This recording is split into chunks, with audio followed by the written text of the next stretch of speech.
क्या आपको भी अभी बैंक स्टेटमेंट का इशू आ रहा है? क्या स्टूडेंट अपनी बैंक स्टेटमेंट इस्तेमाल कर सकता है जेरी वीज़ा ऑफिस के लिए या नहीं?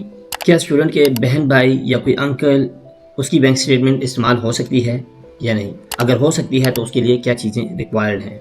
आज की वीडियो में इंशाल्लाह हम बात करेंगे बैंक स्टेटमेंट के मुतालिक, क्योंकि रिसेंटली बहुत सारे स्टूडेंट्स जो हैं बैंक स्टेटमेंट के इशू को लेके जो है रब्ता कर रहे हैं कि सर बैंक स्टेटमेंट का जो है वो किस किस की इस्तेमाल हो सकती है, किसकी नहीं हो सकती। क्योंकि रिसेंटली जो रेगुलेशंस आई थी उनके बाद भी वीडियो बनाई थी, लेकिन कुछ उसके अंदर भी चेंजेस आई हैं अभी जो है, उसके मुतालिक भी आपको बताते हैं आज की वीडियो में। So let's start this beautiful video. अस्सलाम वालेकुम, वेलकम बैक गाइस। मैं हूं डॉक्टर उस्मान और आप देख रहे हैं अपना मेडिपल्स। जैसा कि आप जानते हैं कि मेडिपल्स एक ऐसा प्लेटफॉर्म है चाइना में जो आपको डिफरेंट मेडिकल यूनिवर्सिटी से इंट्रोड्यूस करवाता है और उसके साथ साथ डिफरेंट जो बैचलर्स, मास्टर और पीएचडी की जो स्कॉलरशिप्स हैं उसके मुतालिक आपको गाइड करते रहते हैं टाइमली। और उसके साथ साथ जो डिफरेंट यूनिवर्सिटीज़ हैं उनसे की जो इन्फॉर्मेशन है, बेसिक इन्फॉर्मेशन, जो रियलिटी है, जो फैक्ट्स हैं वो आपको बताते हैं, ताकि आपको आने से पहले हर चीज़ मालूम होनी चाहिए ताकि किसी किस्म का कोई रिग्रेट ना हो। आज की वीडियो जो है बेसिकली उसका जो टॉपिक हमने किया है वो है कि बैंक स्टेटमेंट, यानी कि आप किसकी बैंक स्टेटमेंट यूज़ कर सकते हैं और बैंक स्टेटमेंट की जो अमाउंट है वो कितनी रिक्वायर्ड है, वो सब चीज़ें आज की वीडियो में हम डिस्कस करेंगे।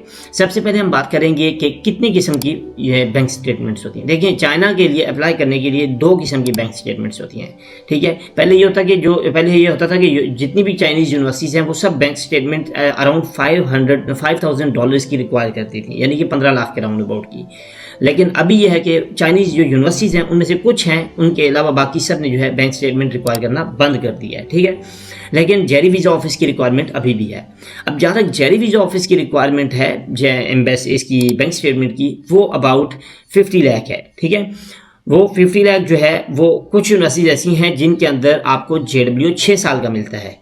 कुछ यूनिवर्सिटीज ऐसी हैं जो आपको सिर्फ फर्स्ट ईयर, यानी कि चाइनीज़ लैंग्वेज का जो ईयर है, आपका फाउंडेशन ईयर जिसको कहा जाता है, उसके लिए आपको JW देती हैं।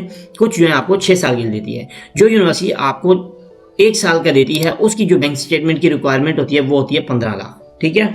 लेकिन जो यूनिवर्सिटी आपको 6 साल का देती है वो आपसे 50 लाख की जेरी वीज़ा ऑफिस रिक्वायर करता है बैंक स्टेटमेंट। अब ये जो है ये रिक्वायरमेंट होती है यूनिवर्सिटी के अकॉर्डिंग, क्योंकि आप जो JW लेके जाते हैं उसके ऊपर आपका मेंशन होता है कि आपके JW का ड्यूरेशन कितना है, कि यानी कि इसका 6 साल का ड्यूरेशन है या 1 साल का ड्यूरेशन है। जो जेरी वीज़ा ऑफिस है वो उस JW के अकॉर्डिंग आपकी बैंक स्टेटमेंट को चेक करता है। अगर आपके JW पे 1 साल की JW की ड्यूरेशन है तो आपकी जो बैंक स्टेटमेंट है वो 15 साल की रिक्वायरमेंट है, 15 लाख की रिक्वायरमेंट है। अगर आपके JW पे जो ड्यूरेशन है वो 6 साल का है तो आपसे जो जेरी वीज़ा ऑफिस आपकी जो बैंक स्टेटमेंट रिक्वायर करेगा वो 50 लाख की होगी, उससे कम वो एक्सेप्ट नहीं करेंगे, रिजेक्ट कर देंगे, ठीक है। सो ये पहली बात थी कि जो जेरी वीज़ा ऑफिस है वो कितनी बैंक स्टेटमेंट रिक्वायर करता है, ठीक है। अब दूसरी बात ये है कि बैंक स्टेटमेंट आप किसकी यूज़ कर सकते हैं, ठीक है। ये बहुत अहम क्वेश्चन है, बहुत से लोगों को इसका अभी तक नहीं पता, वो कंफ्यूज हैं।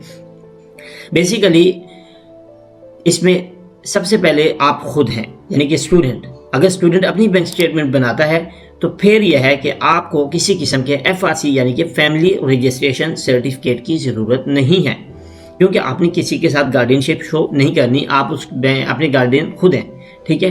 दूसरे नंबर पे यह है कि आपका कोई फैमिली मेंबर, आपके फादर, आपके भाई, आपके चाचू या कोई भी, या कोई कज़न, कोई भी अगर आपकी बैंक से आपके गार्डियनशिप ले रहा है, आपको आपका गार्डियन बन रहा है, तो फिर उसके लिए आपको FRC देना पड़ेगा, ठीक है। उसकी फिर जो है उसके अंदर अपने रिलेशनशिप शो करवाना होगा, ठीक है।